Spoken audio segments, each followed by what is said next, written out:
새벽에 눈이 번쩍 떠지실 때가 있습니다. 몸이 아픈 게 아니라 마음이 먼저 깨어납니다.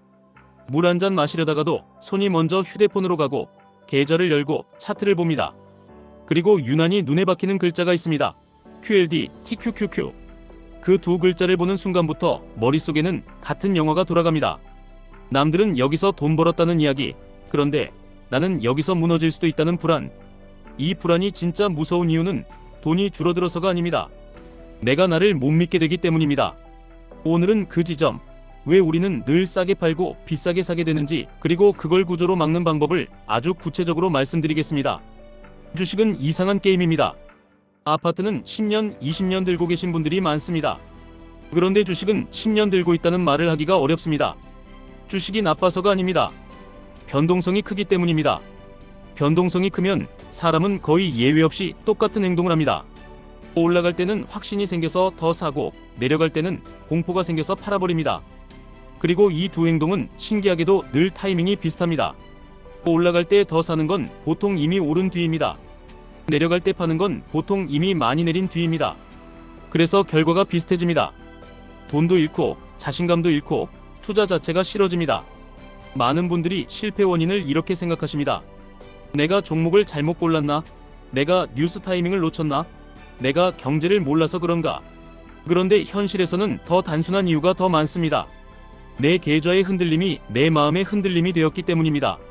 한 곳에 너무 많이 넣어서 내 마음이 감당 못하는 흔들림을 매일 맞았기 때문입니다. 그럼 마음은 결국 무너집니다. 마음이 무너지면 그 다음은 기술이 아니라 생존이 됩니다. 생존 모드에서는 좋은 판단이 나오기 어렵습니다.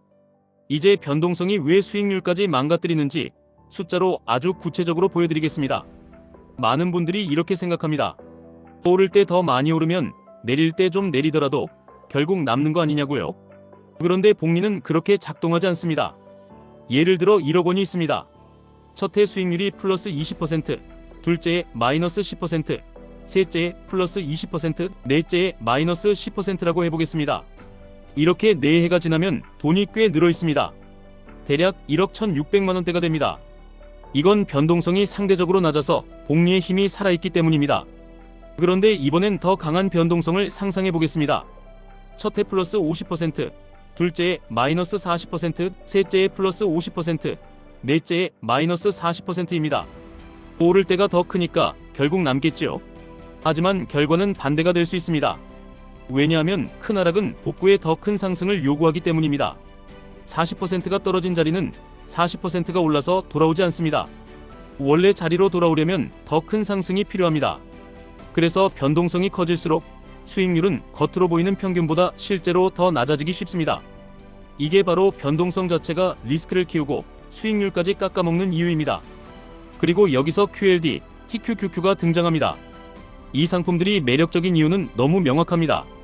상승장에서 빠릅니다. 남들이 천천히 오를 때 훨씬 더 크게 움직입니다. 그래서 계좌가 단기간에 확 커지는 경험을 하게 합니다. 문제는 반대 방향도 똑같이 빠르다는 겁니다.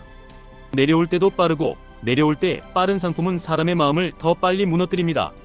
마음이 무너지면 행동이 무너지고 행동이 무너지면 결과는 거의 정해져 있습니다.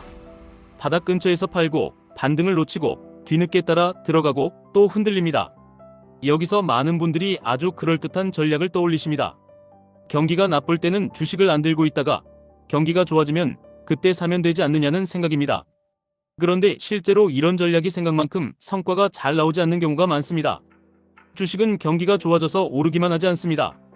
주식은 사람들이 공포를 팔아치우다가 어느 순간 더 이상 팔 사람이 줄어들면 먼저 반등을 시작합니다.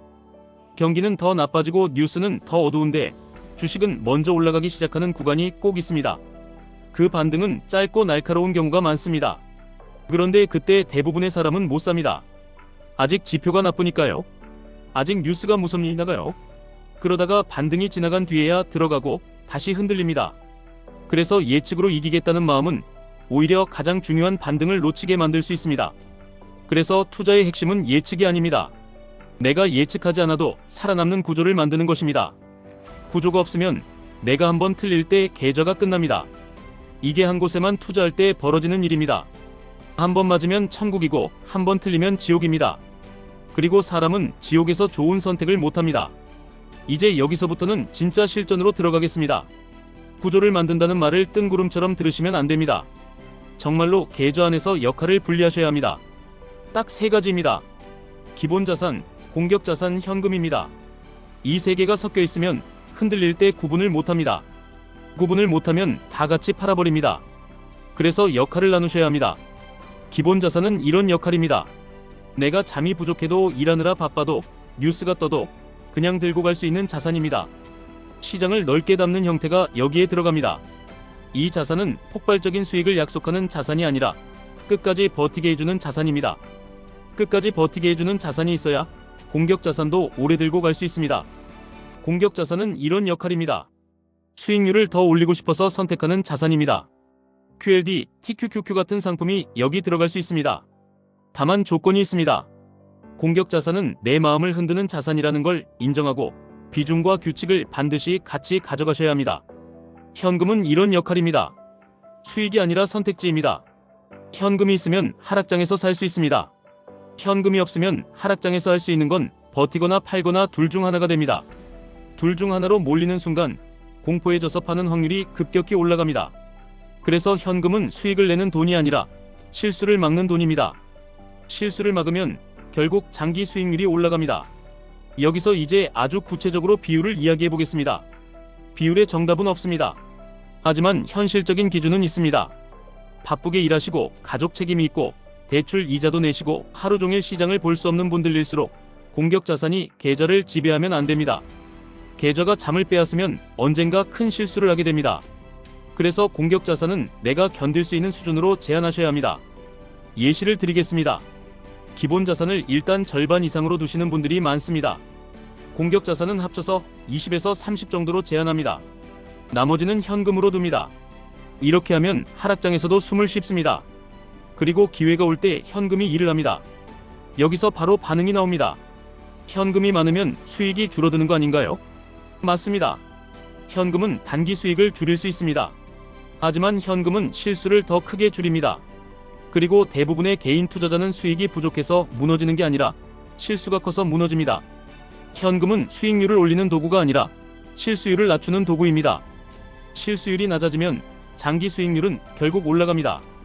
이제 여기서 중요한 구분이 하나 더 나옵니다. 리스크와 데인저입니다. 리스크는 감당 가능한 흔들림입니다. 데인저는 한 번 걸리면 끝나는 위험입니다. 예를 들어 동전을 던져서 앞면이면 큰 돈을 벌고 뒷면이면 내가 감당 못할 돈을 잃는 게임은 기대값이 좋아 보여도 하면 안 됩니다. 왜냐하면 한 번 뒷면 나오면 인생이 끝나기 때문입니다. 이게 데인저입니다. 그런데 같은 게임이라도 돈의 단위를 줄이고 횟수를 늘리면 이야기가 달라집니다. 한 번에 인생을 걸지 않고 100번으로 쪼개면 큰 수의 법칙이 내 편이 됩니다. 주식도 똑같습니다. 한 번에 몰빵하면 데인저가 됩니다. 나눠서 여러 번에 그리고 여러 자산에 나눠서 하면 리스크가 됩니다. 리스크는 관리할 수 있지만 데인저는 관리가 안 됩니다. 그래서 실행에서 가장 중요한 건 횟수입니다. 한 번의 승부를 보면 운이 나쁘면 바로 흔들립니다. 횟수를 늘리면 확률이 내 편으로 옵니다. 예를 들어 한 달에 100만 원을 투자하시는 분이 있다고 하겠습니다. 한 번에 100만 원을 넣으면 그 한 번이 내 인생의 심리 상태를 결정합니다. 그날이 고점이면 한 달 내내 마음이 흔들립니다. 그래서 나누셔야 합니다. 일주일에 한 번씩 40만, 30만, 20만, 10만으로 나누는 식으로도 됩니다. 혹은 한 달에 2번으로 나누셔도 됩니다. 핵심은 내 감정이 결정을 내리는 순간을 줄이는 것입니다. 감정이 판단하는 순간이 많아질수록 실수 확률이 올라갑니다. 그래서 자동으로, 기계적으로 일정하게 들어가는 구조를 만들면 그냥 인간이라서 생기는 실수를 줄일 수 있습니다. 여기서 또 하나 나눠서 사는 이유를 더 깊게 말씀드리겠습니다. 나눠서 사는 건 평균 단가만의 문제가 아닙니다. 나눠서 사는 건 멘탈을 보호하는 기술입니다. 한 번에 크게 사면 그 다음부터 내 계좌는 가격만 봅니다. 가격이 내리면 머리는 손실만 봅니다. 손실만 보면 사람은 팔고 싶어집니다. 그러나 나눠서 사면 가격이 내릴 때도 할 일이 생깁니다. 더 사는 일이 생깁니다. 할 일이 생기면 공포가 줄어듭니다. 공포가 줄면 실수도 줄어듭니다. 결국 나눠서 사는 건 수익률을 높이는 비법이 아니라 바닥 매도를 막는 방어구입니다. 이제 시간 이야기로 넘어가겠습니다. 시간은 그냥 기다리라는 말이 아닙니다. 시간은 확률을 바꾸는 장치입니다. 짧은 기간은 반반입니다. 오를 수도 있고 내릴 수도 있습니다. 그런데 시간이 길어지면 통계적으로 우상향 구간에 걸릴 확률이 올라갑니다. 그래서 스스로에게 반드시 확인하셔야 합니다. 이 돈이 다음 달에 필요하신지, 올해 안에 필요하신지, 몇 년은 묻혀도 괜찮으신지. 답이 애매하면 공격 자산 비중이 올라가면 안 됩니다. 필요할 수도 있는 돈을 흔들리는 자산에 넣는 순간 언젠가 반드시 중간에 꺼내게 되기 때문입니다. 중간에 꺼내는 순간 그건 투자라기보다 생존이 됩니다. 생존 모드에서는 좋은 수익률이 나오기 어렵습니다. 여기서 많은 분들이 이렇게 말씀하십니다. 기다릴 수는 있는데 기다리는 동안 마음이 너무 힘들다고요. 이게 핵심입니다. 기다릴 수 있는지는 의지의 문제가 아니라 구조의 문제입니다. 기다리려면 계좌가 덜 흔들려야 합니다. 계좌가 덜 흔들리려면 한 곳에만 있으면 안 됩니다. 이게 포트폴리오의 본질입니다. 골고루 섞는 건 수익을 포기하는 게 아니라 끝까지 가기 위해 변동성을 낮추는 것입니다. 그런데 여기서 또 하나의 오해가 생깁니다. 골고루 섞으면 수익률이 낮아지지 않느냐는 오해입니다. 단기적으로는 그럴 수 있습니다. 하지만 장기적으로는 변동성을 줄이는 것만으로도 결과가 좋아지는 경우가 많습니다. 왜냐하면 변동성이 줄면 바닥에서 파는 실수가 줄어들기 때문입니다. 실수가 줄어들면 결국 반등을 더 자주 내 것으로 만들게 됩니다. 주식에서 큰 돈은 아주 똑똑해서 버는 경우도 있지만 실수를 줄여서 버는 경우가 훨씬 많습니다. 이제 여기서 QLD와 TQQQ를 어떻게 구조 안에 넣느냐 아주 구체적으로 들어가겠습니다. 가장 흔한 실패 시나리오는 이렇습니다. 처음에는 비중이 작습니다. 그런데 상승장이 오고 계좌가 크게 불어납니다. 그때 확신이 생깁니다. 그래서 비중을 더 키웁니다. 그리고 하락장이 오면 비중이 큰 상태로 하락을 맞습니다. 그때부터는 계산이 아니라 감정이 시작됩니다. 하루 종일 차트를 보게 됩니다. 식사 중에도 보게 됩니다. 잠들기 전에도 보게 됩니다. 그러다가 어느 날 한번 무너집니다. 그때 팔아버립니다. 그리고 이상하게도 그 다음에 반등이 시작되는 경우가 많습니다. 이게 흔한 이유는 단순합니다. 사람이 가장 지친 시점이 시장이 가장 바닥에 가까운 시점과 겹치기 쉽기 때문입니다. 이걸 막는 방법은 딱 하나입니다. 비중의 규칙을 꺼는 겁니다. 규칙이 없으면 비중은 감정 따라 움직입니다. 규칙이 있으면 비중은 계획대로 움직입니다. 가장 쉬운 규칙을 예로 들어보겠습니다. 공격 자산의 목표 비중을 정합니다. 그 비중을 넘으면 초과분을 줄입니다. 그 비중보다 내려가면 정기 매수로 채웁니다. 이걸 리밸런싱이라고 합니다. 이 행동이 중요한 이유는 아주 명확합니다. 사람은 오를 때 팔기 싫고 내릴 때 사기 싫습니다. 그래서 망합니다. 리밸런싱은 그 본능을 반대로 바꿉니다. 오를 때 자동으로 일부를 팔게 되고 내릴 때 자동으로 일부를 사게 됩니다. 시장을 맞추지 않아도 되는 방식입니다. 내가 예측을 잘 못해도 습관적으로 고점 추격과 바닥 손절을 줄이는 방식입니다. 여기서 리밸런싱을 언제 하느냐가 또 중요합니다. 너무 자주 하면 피곤해집니다. 너무 드물면 의미가 약해집니다. 그래서 현실적인 방법은 날짜를 정하는 겁니다. 예를 들어 분기마다 한 번, 혹은 반기마다 한 번, 딱 그날만 점검합니다. 그날만 계좌를 손대고 나머지 날은 덜 봅니다. 이게 생각보다 효과가 큽니다. 불필요한 매매가 줄기 때문입니다. 불필요한 매매가 줄면 결국 실수도 줄고 장기 성과가 좋아질 가능성이 커집니다. 이제 하락장에서의 행동을 더 구체적으로 만들어 보겠습니다. 하락장을 만나면 사람은 두 가지 실수를 합니다. 첫째, 너무 빨리 현금을 다 써버립니다. 둘째, 너무 늦게 들어가서 반등을 놓칩니다. 이 두 실수는 서로 반대 같지만 뿌리는 같습니다. 계획이 없기 때문입니다. 그래서 하락장 계획은 이렇게 만드시면 됩니다.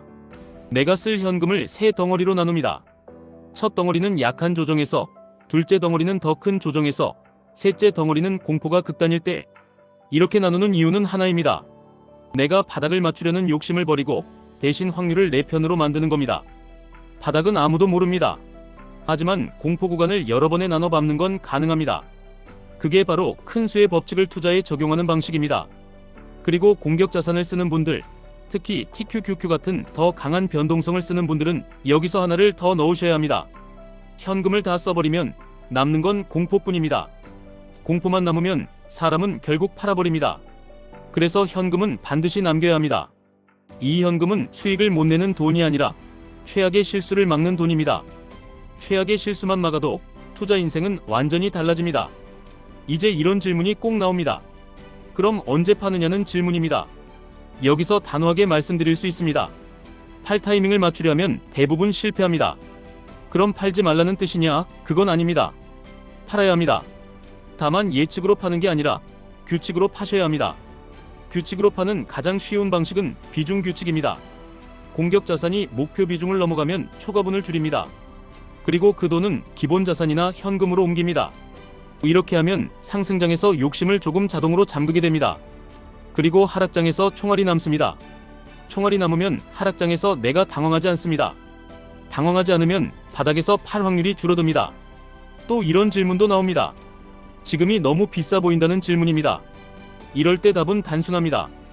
한 번에 들어가지 않는 겁니다. 비싸 보이면 더 작게, 더 여러 번, 싸 보이면 조금 더, 그래도 여러 번. 핵심은 한 번에 결론을 내리지 않는 겁니다.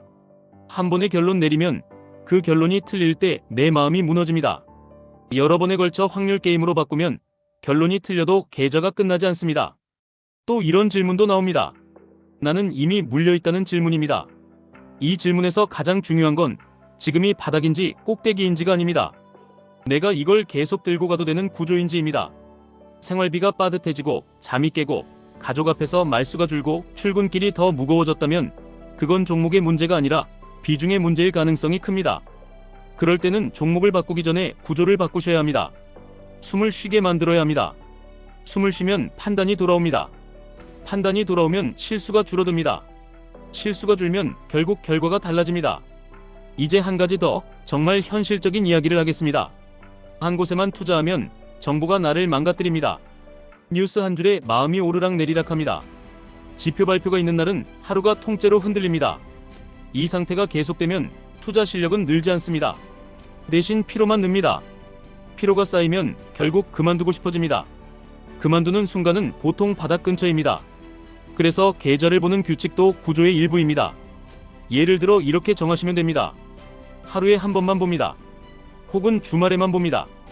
혹은 정기 매수일에만 봅니다. 처음엔 답답합니다.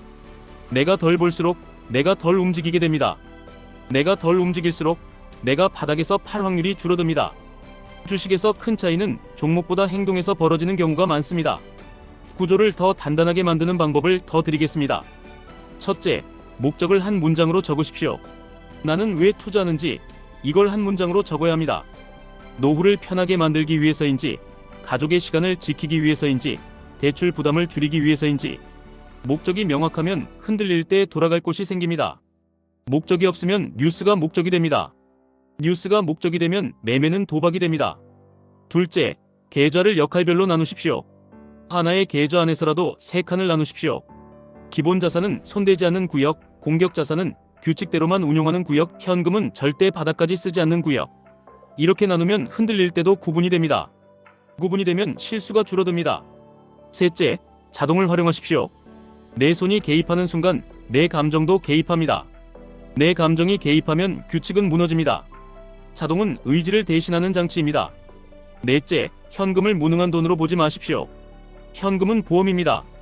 내가 바닥에서 팔지 않게 하는 보험입니다. 그리고 기회가 왔을 때 내가 움직일 수 있게 하는 탄약입니다. 현금이 없으면 기회가 와도 구경만 합니다. 구경만 하다가 올라간 다음에 추격합니다. 추격이 반복되면 계좌는 지칩니다. 다섯째, 내 성격을 인정하십시오. 어떤 분은 변동성을 즐깁니다. 어떤 분은 변동성을 견디지 못합니다. 둘 다 정상입니다. 문제는 견디지 못하는 분이 견디는 분의 게임을 따라할 때 생깁니다.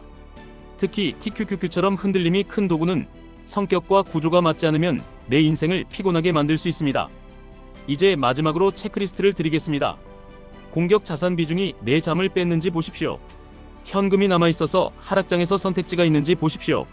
매수를 몰아서 하는지 나눠서 하는지 보십시오. 오를 때 더 사고 내릴 때 더 파는 습관이 있는지 보십시오. 규칙이 종이에 적혀 있는지 보십시오. 이 5개 중 2개 이상이 불안하다면 지금 필요한 건 종목 추천이 아닙니다. 지금 필요한 건 구조 변경입니다. 끝으로 한마디만 더 드리겠습니다. QLD, TQQQ는 악마도 천사도 아닙니다. 도구입니다. 도구는 쓰는 사람을 따라갑니다. 그래서 도구를 쥐기 전에 장갑을 끼셔야 합니다. 그 장갑이 비중 제한입니다. 그 장갑이 현금입니다. 그 장갑이 분할 매수입니다. 그 장갑이 리밸런싱입니다. 그 장갑이 계좌를 덜 보는 규칙입니다. 한 곳에만 몰아넣는 순간 수익률보다 감정이 계좌를 운전합니다. 감정이 운전하는 계좌는 언젠가 꼭 사고가 납니다. 사고를 막는 건 예측이 아니라 구조입니다. 오늘부터 구조를 만드시면 시장이 흔들려도 내 삶이 덜 흔들립니다. 그게 진짜 투자입니다. 투자 결정은 언제나 본인 책임입니다. 다만 구조를 만들면 그 책임이 공포가 아니라 자신감으로 바뀔 수 있습니다.